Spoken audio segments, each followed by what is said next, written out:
കിനാവോടെ ഞാൻ എന്നെ മറന്നുപോയി. ഉഷസിന്റെ വിൺദീപം ഉദിച്ചുപോയി.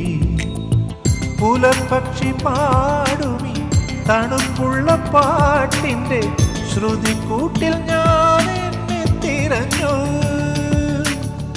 ഒരു മാത്ര ഞാനേതോ വെയിൽ പൂക്കളായി നിന്റെ കുളിർ കാൽക്കൽ വീണൊന്നു പിടഞ്ഞു. അഴകേ അഴകേ പൂവേ പൊൻപൂവേ താഴമ്പൂവേ കാറ്റോടു മിണ്ടില്ലയോ. ഹേമന്ത സന്ധ്യേ നിൻ സീമന്ത സിന്ദൂരം ആനന്ദമേഘങ്ങൾ തൊട്ടു